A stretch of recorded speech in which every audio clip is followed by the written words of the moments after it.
So for the next panel, we have the co-founder and executive producer of Hello Labs. We have the moderator, Sander Hortes. Fireside chat. Welcome to the stage, Sander. Let's give a round of applause for Sander.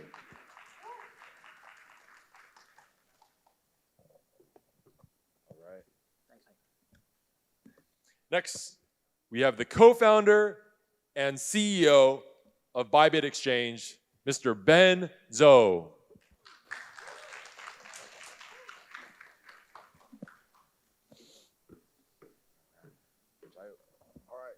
Let's do it. Good afternoon, everyone. How are we doing today? All good?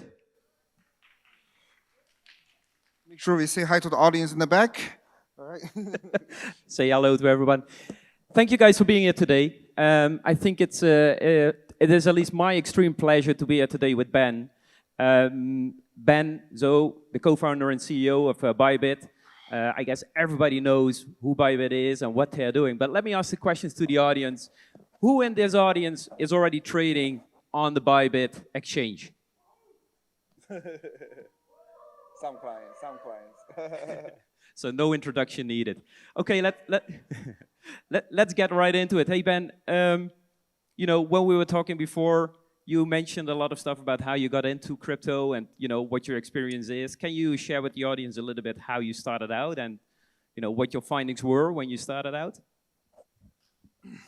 I think I joined the industry same as a lot of people back in 2017, and there was the whole ICO crazy hype where everyone is trying to decentralize everything. I remember there was decentralized KFC, decentralized the cell phones and all this shit. And obviously with that, with the goal to make some money, like everyone else, you kind of get into the industry. But what 2017 really printed was a vision of how the world would really look like with a decentralized technology. And people were just simply writing white papers based on a problem they see, and then an imagined solution at the time as well. But it could be somewhere we get to down the road many years.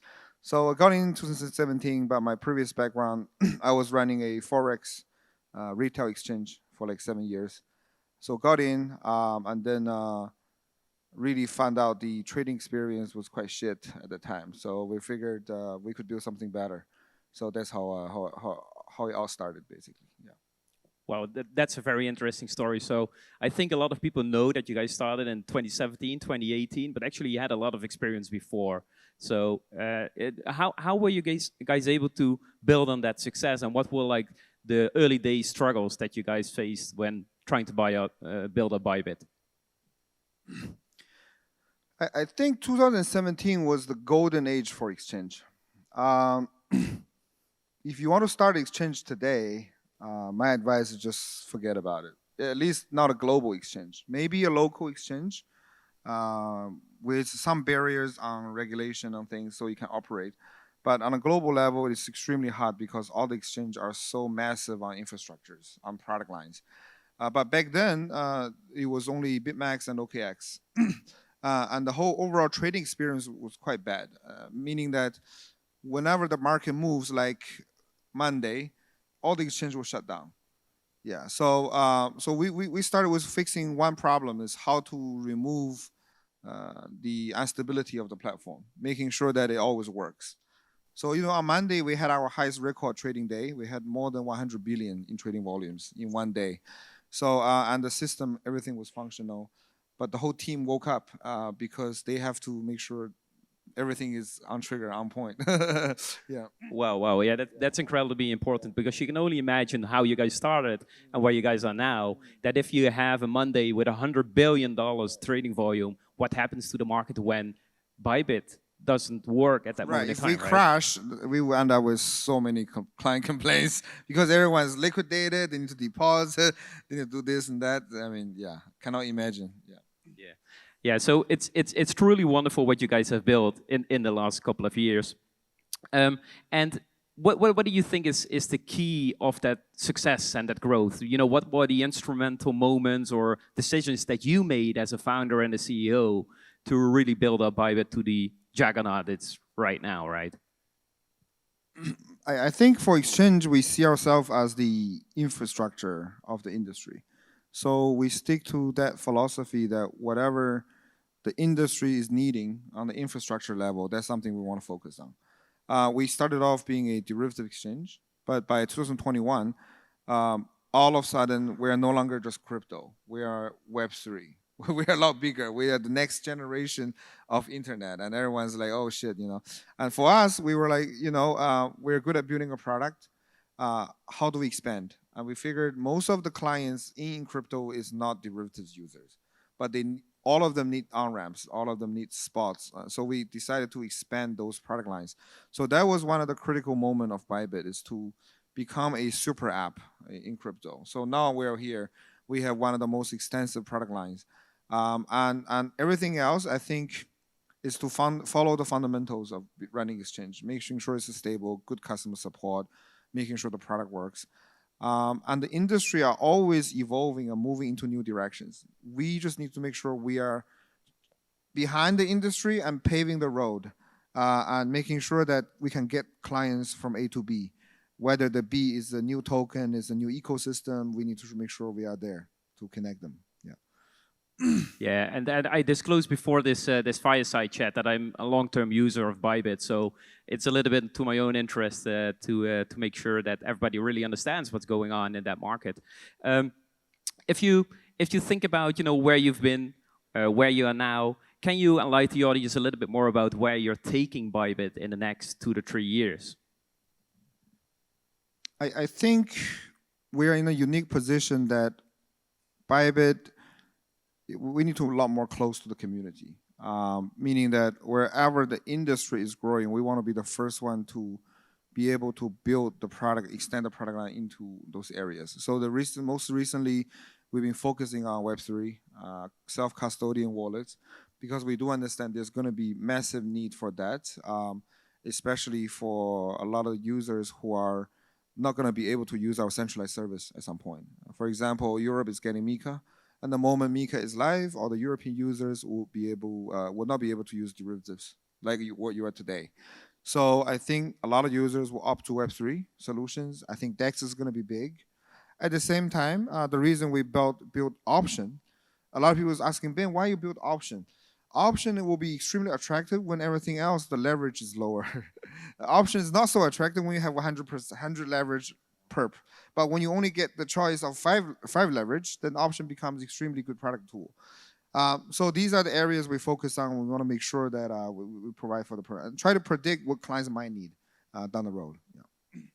Yeah, and a big part of what Bybit is trying to build is all about transparency and about being legally compliant.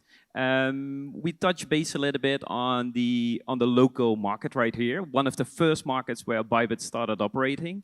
Can you give the audience here today a little bit more insight about how do you think the Taiwan market is doing and where it is going and how important it is to Bybit? I think Taiwan is it's a quite unique market.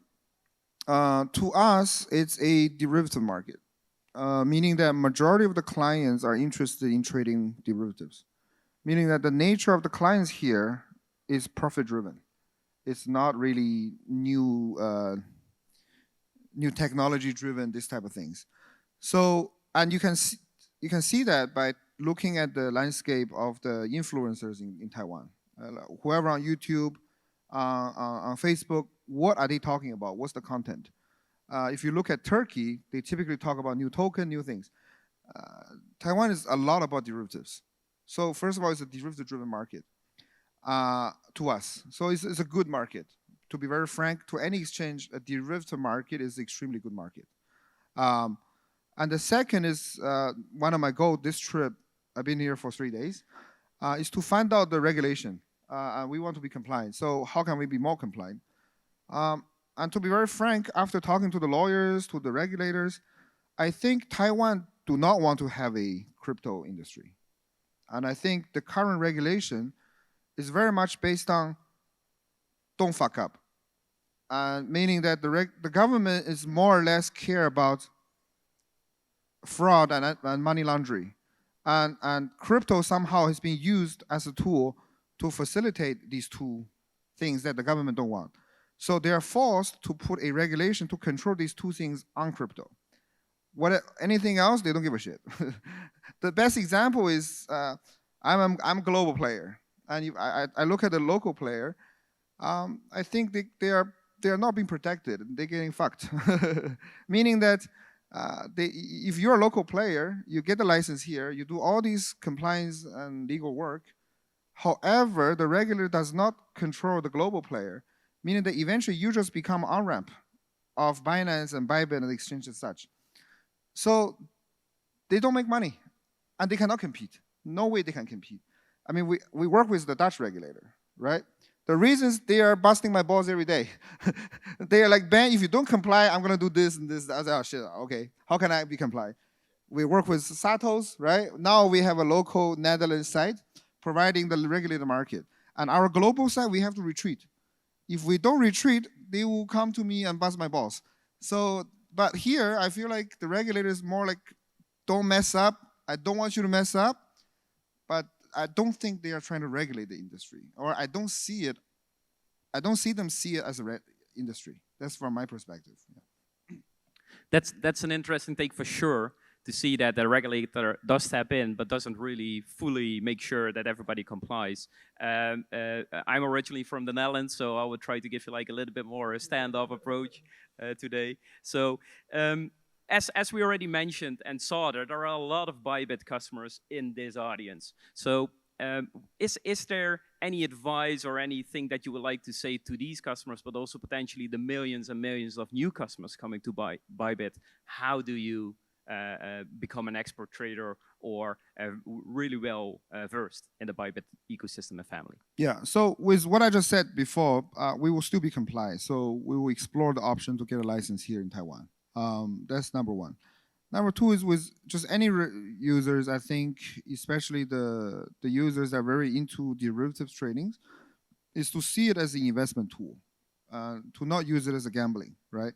I think the moment you start to gambling things, you always end up lose. And I think this is something we're working with a lot of the YouTubers, a lot of the the content creators, educators to make sure locally that they don't go too crazy, right?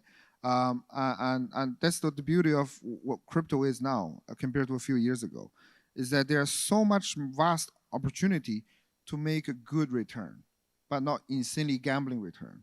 Actually, those 100x stories, you don't find them so often now. But you could actually simply get a 10 to 20% yield if you do something very simple, like Ethena, USDE, these type of things. So I think the opportunity to actually invest is huge. But to 100x is difficult. Yeah, true. These 100x stories, you see them on social media. You quite often only see the winnings also, but not so much the losings, which are there as well, right? So there's always a little bit. Majority is a losing, and they only share and show you the good ones. That's why your social media, every girl looks super pretty. Yeah, true. Well, some look pretty in real life as well, so that's good. Yeah, okay. So we're running a little bit towards the end of the bit fireside chat. Is there anything that you want to give to the audience today about being a Web3? What is your experience and what do you want to give to the audience as a learning? I think just long-term mentality, and this carries with our business. The reason we want to be compliant is because we will be here for many, many years down the road. And simply trying to arbitrage regulator compliance is not the way to do it. Maybe it's good for a short run, but it won't last for a long run. So same as any investors in crypto, newbies in crypto, is to look longer runs. Look at this as a long-term investment, wealth management profile, and not go too crazy. Yeah. Okay, well then that concludes our fireside chat. You've heard it today from the man himself, Ben.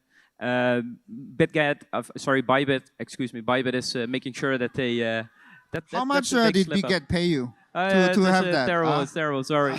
So, let's revert a little bit. No, but I think the most important takeaway from today, Ben, with Bybit is that you guys are working really hard to make sure that you're compliant, you're growing off the chart. It's the biggest growth that we've seen in the last couple of years. And what you also mentioned today is like invest long term, make sure you understand the product, make sure you go through the Bybit educational resources and trade smartly and safely. Yeah, thank you. Thank you very much. Thank you, guys.